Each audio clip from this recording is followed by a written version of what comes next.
இப்போ கன்னிராசிக்கு பார்த்தீங்கன்னா 10ஆம் இடத்துல குரு இருக்கிறார், 7ஆம் இடத்துல சனி இருக்கிறார், ராகு 6ஆம் இடத்திலும் கேது 12ஆம் இடத்திலும் இருக்கிறார். இப்போ இப்படி இருக்கக்கூடிய சஞ்சாரம் பார்த்தீங்கன்னா புத்தாண்டு தமிழ் புத்தாண்டு ஸ்டார்ட் ஆகிறப்பவே பார்த்தீங்கன்னா ஓரளவுக்கு பரவாயில்லை, பிரச்சனைகளை சமாளிக்கக்கூடிய அளவுக்கு இருக்கு.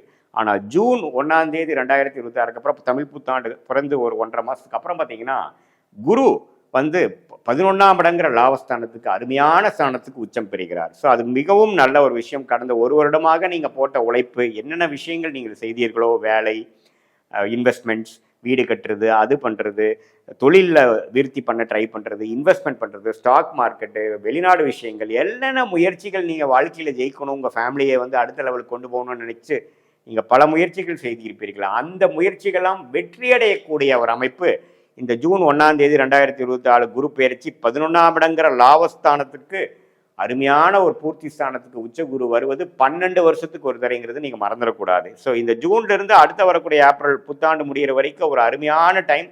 கன்னிராசிக்காரர்களுக்கு இதுவரை திருமணம் நடைபெறாமல் இருக்கக்கூடிய கன்னிராசி பெண்ணாக இருந்தாலும் சரி, ஆணாக இருந்தாலும் சரி, இந்த நேரத்தில் உங்களுக்கு அந்த தசாபுக்திகள் வறுமையானால் கண்டிப்பாக ஒரு அருமையான திருமணம் நடக்கும். அதே சமயத்தில் குழந்தை பேர் எதிர்பார்க்குறவங்களுக்கு ஒரு ஃபேமிலி எக்ஸ்டென்ஷன், ஃபேமிலியில் ஒரு நல்ல ஒரு விஷயங்கள் நடந்து ஒரு குழந்தை பேர் பெற்று குடும்பமே ஒரு சுபிக்ஷம் அடையக்கூடிய அமைப்பு. ஏன்னா